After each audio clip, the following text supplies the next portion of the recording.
Welcome to Deep Spirituality. We're excited to have you listening, whether you're listening as you're driving in your car, maybe you're chilling out in the backyard and you've got those AirPods on or whatever useful tool you use to be able to listen and move yourself into the sanctuary of silence that is being with God. We hope to present for you today a wonderful parable from the parable series, the parable of the prodigal or lost son. It comes from Luke 15, and we're joined today by Brian, Nita, and Martin Oji, who are going to help us today, both with this parable, and we'll be doing another one, too, later on that you'll be able to listen to, which is the parable of the wedding banquet. But let's get started with Luke 15:11. To illustrate the point further, Jesus told them this story. And remember, if you listen to our previous episodes, parables are stories. To illustrate the point further, Jesus told them this story. A man had two sons. The younger son told his father, "I want my share of your estate now before you die." So his father agreed to divide his wealth between his sons. A few days later, this younger son packed all his belongings and moved to a distant land, and there he wasted all his money in wild living. About the time of his money ran out, a great famine swept over the land, and he began to starve. He persuaded a local farmer to hire him, and the man sent him into his fields to feed the pigs. The young man became so hungry that even the pods he was feeding the pigs looked good to him, but no one gave him anything. When he finally came to his senses, he said to himself, "At home, even in the hired servants have food enough to spare, and here I am dying of hunger. I will go home to my father and say, 'Father, I've sinned against both heaven and you, and I am no longer worthy of being called your son. Please take me on as a hired servant.'" So he returned home to his father. And while he was still a long way off, his father saw him coming. Filled with love and compassion, he ran to his son, embraced him, and kissed him. His son said to him, "Father, I've sinned against both heaven and you, and I am no longer worthy of being called your son." But his father said to the servants, "Quick, bring the finest robe in the house and put it on him. Get a ring for his finger and sandals for his feet, and kill the calf we've been fattening. We must celebrate with a feast, for this son of mine was dead and has now returned to life. He was lost, but now he is found." So the party began. Meanwhile, the older son was in the fields working. When he returned home, he heard music and dancing in the house, and he asked one of the servants what was going on. "Your brother's back," he was told, "and your father's killed the fattened calf. We're celebrating because of his safe return." The older brother was angry and wouldn't go in. His father came out and begged him, but he replied, "All these years I've slaved for you and never once refused to do a single thing you told me to. And in all that time, you never gave me even one young goat for a feast with my friends. And when this son of yours comes back after squandering your money on prostitutes, you celebrate by killing a fattened calf." His father said to him, "Look, dear son, you've always stayed by me, and everything I have is yours. We had to celebrate this happy day, for your brother was dead and has come back to life. He was lost, but now he is found." Brian, Nita, Luke 15, your work, the parable of the prodigal son. Tell us what we can learn from this passage, because I think your writing says we should learn about our view of God. Absolutely. Man, I think our view of God matters because our view of God will determine how we talk to him, how we listen to him, and how we trust him if we want to be close to him. But I've learned from studying out this parable and even just looking at my own life that our relationship with God mirrors how we build other relationships. And so if we view God a certain way, it's going to influence how we view our spouse, how we view our parents, how we view our friends, our boyfriend or girlfriend, our colleagues. And this parable gives me great hope and faith because no matter what your view is, you can change that view. And you can learn how to develop a relationship with him that's closer if it's not as close. If there's distrust, you can build trust. So, Brian, here's the question I have about the view of God. What views of God exist in this passage? I think there's two major views of God that exist in this passage. One, you see the younger son, and he sees God as a resource more than a relationship. Like that first part, he goes, "Hey, give me what I want before you die." He's like, "This is about, I'm not into the relationship. I'm about what I can get out of the relationship." And then I think the older son, he sees God more as a roadblock to getting what he wants. He believes that he deserves a certain amount of things. And it's interesting because both brothers had a sense of entitlement to them, a sense of, hey, I deserve a certain something that I should get. And when we're entitled, we don't see a relationship as a human being. We see someone as either who's supposed to just give us what we want, or we see someone as a roadblock to our happiness or what we deserve or whatever it may be. So how do we develop our view of God? Like, why do we even have a view of God that's distorted? Because you're sort of implying, I would think rightfully, that someone's view of God can be distorted. Someone's view of God can be tainted. Someone's view of God can be corrupted. Someone's view of God can be affected negatively. Why do you think that is? I think for a variety of reasons, one's view of God can be influenced from either your own personal experiences, or oftentimes, as I looked at my life, how I interpret certain experiences. I think a major relationship that influences how we see our God is oftentimes our relationship with our own dads. Mm-hmm. And in my relationship with my dad, I grew up very entitled. I saw him as somebody who, in many ways, was just supposed to give me what I want. And when he guided me or when he disciplined me, I saw him as someone who was strict, who was mean. I really believe my dad was a killjoy. Like his purpose in life was to keep me from having fun at all expenses. And that entitled view made me see my dad not through the right lens. And as I grew up, I carried that on into my relationship with God. So I think even our human relationships and how we interpret certain things influences how we'll see God and how we view that relationship. So let me ask you a question then, and I want to make sure I'm getting this right from what you're explaining. So you kind of saw your dad as an ATM.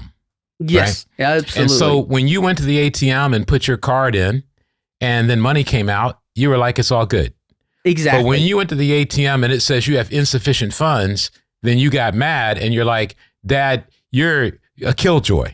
Exactly. Right. But the fact that you had insufficient funds was your responsibility, not so much his, because you could, if we continue with the analogy or the metaphor, you could go get a job and then put a check in the bank and have money. But as long as you went to that ATM and expected him to put the money in, you were going to be set up to be angry. So when you're saying entitled, I'm just trying to give an illustration. I think for a lot of us, if I'm hearing you correctly, we can see God as an ATM. I'm very interested in you only when you don't give me what I want. And what I mean by that is I'm good with you and I don't even really need to talk to you as long as you're giving me what I want. But the moment you come in and clamp down and say, hey, you can't keep doing this, or this isn't right, or I'm not going to give you what you want today, then we can end up having our view of God change based on whether or not we're getting what we want. So you would say that the view of a person can change of God based on whether they're getting what they want. Am I misinterpreting you, or would that be fair? That's fair. That's exactly correct. In fact, I was looking up the definition of entitlement, right? Oh boy. Cambridge Dictionary. Mm-hmm. It says a feeling that you have the right to do or have what you want without having to work for it or deserve it just because of who you are. What do you think about that, Martin? That one got your attention. Yep, that's a good definition. I definitely think entitlement has been a big thing I've had to deal with, even with the whole topic of view of God and how my own view of my father influenced that. Growing up, I was like my dad's favorite kid. Of all his kids, I was the only one born in the United States. He's like, you're going to be a great future world leader. And I was like, I am the man. I'm going to dominate the world. And he always told me that. And then, as I grew up and started making some, not so good choices. Yeah. That language changed a little bit, but I just always, it changed. That ATM said insufficient funds. Yes, it did. But I grew up incredibly entitled and had to learn the hard way that it's not all about me. And I'm still learning it. It's still in me. My wife would tell you that, but still working on that. Well, it's an interesting thing, Brian, that you've taken both of them, because a lot of people talk about the older son and the younger son, and they talk about the differences between them. You know, the younger son, according to Scripture, he wants to go off and find his own way and make his own way. And I think something important, if you're at any age, but especially if you're a teenager or a college student, I don't know about you guys, but for me, there was this sense of, I want to get my independence. I want to go off and do my own thing. But it seems apparent to me that the younger son wasn't really ready to be on his own.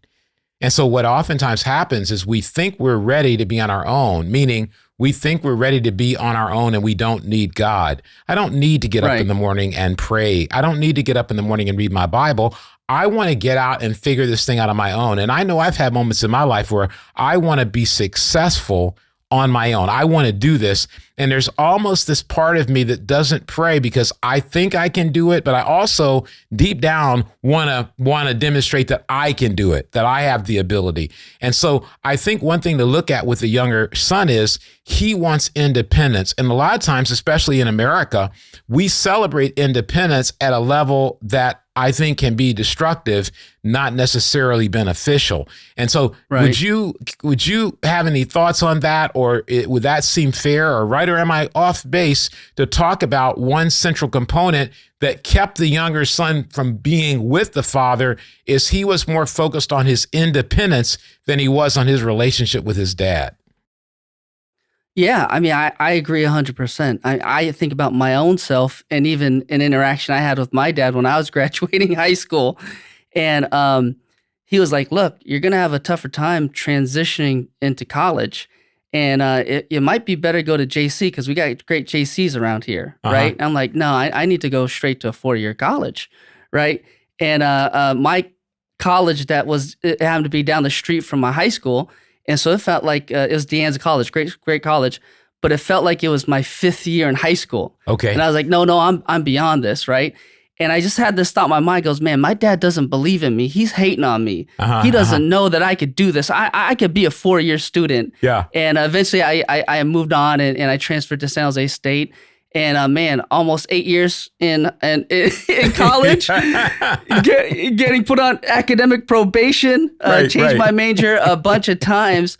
I finally came to my senses and I realized, actually, no, my dad didn't hate on me. He was guiding me. He knew what was best, but I was so out to want to prove myself and want independence that I viewed things wrong. And I absolutely agree with you with God that can be the same way as well. I think oftentimes, because we want to prove ourselves, because we're insecure, we don't want to need God as much as we really do. Yeah, that's really excellent. And I appreciate you sharing about your own experience there. And me personally knowing your dad, I can visualize that conversation. And as a parent, I can understand that conversation because for the most part, as parents, we try to protect our kids. We try to protect them from failure. We try to protect them from pain. Now you can't do that. And I think the father, he let the younger son go because at the end of the day, he was like, you're going to have to learn.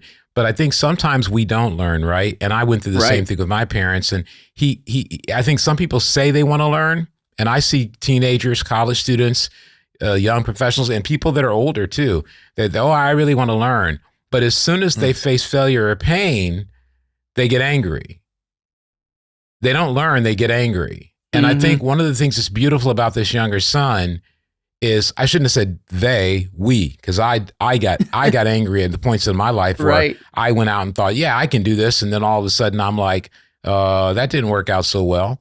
And one of the things I think that we want to learn from the younger son is he was willing to admit his failure.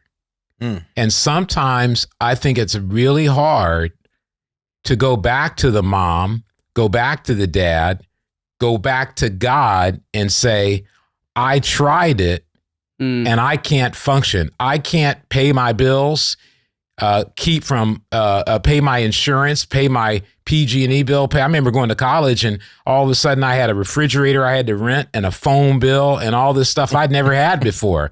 And suddenly all my cockiness began to drift away.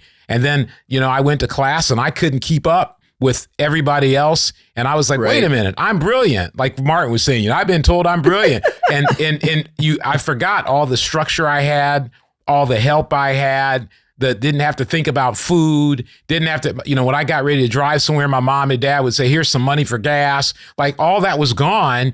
And suddenly my independence became humbling. And I did not go back to my parents until much later and go, I didn't know what I was doing. I don't know what was going on right there. And so I think it's important that we understand in this whole story that one of the most relevant things is not just the father-son relationship, but the God-son or daughter relationship. Right. And I think also the mother-daughter relationship, because moms and daughters can have things as well as fathers and sons.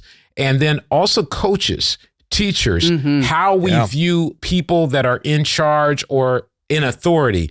A lot of that can be distorted based on our view of what should a person in authority do. And if we see a person in authority should be giving us stuff, going back to your definition of entitlement, then we're going to get angry whenever the person in authority doesn't let us have what we want. And I want to move to Martin now and get his thoughts just on the older brother, because I think he's interesting, and we'll kind of close the pod talking about the older brother. But just right off the top of your head there, Martin, what's your thought about the older brother? What hits you about the older brother? I think the older brother was going through life, but being very dishonest about what he actually thought. Oh, okay. He had all these entitled thoughts, feelings, but the father had no idea. And then when the son came back, all of a sudden, he doesn't even go in. He waits outside and he's pouting. And then his dad comes out to him. And then he finally starts saying, hey, all these years I've been slaving for you, doing all this for you, but you never gave me anything to celebrate with my friends. Nothing. He kept it all inside. And I think, with entitlement, it's very easy to keep those entitled thoughts in your head, in your heart, in your mind, and no one actually knows. And, so that's the first thing that comes to mind. And it also made me think about, like I was saying earlier, I grew up incredibly entitled. And then when I left, because, I was born in New York and I grew up in West Africa. When I came out here, all of a sudden, I'm like, oh my gosh, I am so entitled. And I remember I wrote a letter to my mom. I said, Mom, you did everything for me. Thank you for all, because I think I was shocked by life. Not think. I was shocked by real life. I was shocked by bills, shocked by having to get a job, shocked by going to college. I'm like, oh my goodness. So, it just made me think about that. But while I was home, all those entitled thoughts were all just inside of me. And so I didn't express them. I'm listening to you, right, the younger son was honest. Right. He was like, give me mine now. Yep. And the older son was dishonest, and he was sort of compliant, but he was just trying a different way to get what he wanted. So the younger son was like, give it to me. The older son was like, no, I'm the good kid. I'm the kid who never rebels. I'm the kid who always listens. I'm the kid who follows direction. I'm the kid who stayed home with you. But the goal wasn't a relationship with the father. A goal was to get what he wanted. So at the end of the day, you're saying entitlement, taking your perspective, Martin, entitlement is saying, I got stuff I want that I think I should have. And the only question is, how do I get it? And if we take that into our relationship with God, it's going to be a problem, because God doesn't want a relationship where we perform to get what we want, or where we rebel to get what we want. He actually wants us to say, hey, I want the relationship. And I was the same way with my mom and dad. I had great parents, but when I think back, I was so selfish. Like it just never occurred to me that I should do anything. It was like, wait, you should support me in my greatness. I'm going to be great. And therefore, you as parents, you have been blessed to have a child you can support. I remember, this is how bad it was. I remember one time I was reading as a kid, the movie, the book, The Prince and the Pauper. I don't know if you guys are familiar with that. And I'm not. It's where the two kids, I can't remember who wrote it, if it's Charles Dickens or, I think it was Charles Dickens, but The Prince and the Pauper. And we'll put it in the show notes for everybody listening so you can get the right book. But basically what happens, these two guys, they get swapped. They're twins. They get swapped out. And so one is poor and the other is like the prince, he's going to be king. And so they switch places, the Prince and the Pauper. And it's like a whole story about how, I'm this pauper, but I really am. I really should be a prince or a king. And I used to always think that's what happened to me. I got swapped out, and I'm supposed to be like in a royal family, like with kings and queens, but I've been put in this normal middle class family. And I thought that's how huge my brain was about me. And growing up, man, I'll tell you, becoming a Christian, I think that made me face the truth of, one, I have great parents. Two, they have done all kinds of stuff for me that I never had to do. And I've never learned to really take full responsibility. And so my character's been defective, like the younger son. And, I had a friend who once said there's a hard way and an easy way. And he talked about, he said, I always take the hard way, meaning he said he himself always took the hard way. And that's what I think, especially when I was young. For those who are listening, and we're going to wrap up this pod, and we want you to know, go back and read the Bible, because that's really the key. On the deepspirituality.com website, you'll be able to find the actual study that Brian has written, and you'll find a slimmed down study that you can use to share and discuss with your friends. Brian, I'm going to let you have the last word. As someone who has gone through, been a Bay Area kid, high school Bay Area, college Bay Area, what would you say to younger people about reading the parables in the parable series and letting that be a way to let you fall in love with the Word of God? Do you have a piece of advice for them? Yeah, I mean, as I was reading this, going over the parable, it helped me to take a sense to relook at my own view of God. And the parables, they're great because they're simple, but they're deep. And they're real life applicable. Like every parable that there is, it's teaching me real life lessons about how I build relationships now. And so it's not just about kind of church and whatnot. It applies to every area of our life. Like Jesus is incredible in terms of how he teaches in these parables. I got an insight looking at this for the first time. I was like, wow, sometimes when we're entitled, we're more into the transaction than we are to the connection in the relationship. Yes. And when you're into a transaction, there's unwritten rules to the relationship, meaning like the gal that cuts my hair, right? It's a transaction. Yep. It's great. We chit chat and whatnot, but I'm there for a service. She cuts my hair and I pay her amount of money. And as I looked at this older son, even as Martin was talking about it, there's an unwritten rule that goes, hey, if I behave, you're going to give me what I want. Beautiful. And then when the son didn't obey, the transaction was violated. And because the transaction is violated, then we get angry, then we get upset, then we feel like our sense of fairness has been violated, and we get mad. Wow. And so it taught me to go, man, how am I looking at my relationship with God now? I've graduated, but I go, oh man, sometimes I can see God as a therapist, meaning I want a transaction where I just go to him and I pray and I tell him all my worries and thoughts, and I walk away. I'm like, okay, great, I feel better now. Yeah. But not necessarily taking interest in God and go, well, how does God feel in the relationship here? That's fantastic. So I as much as I've written it, it was helpful for me even now. And it continues to help me. That's fantastic. Well, I'll tell you what, I thought I was the younger son, but now you guys have convinced me I'm the older son.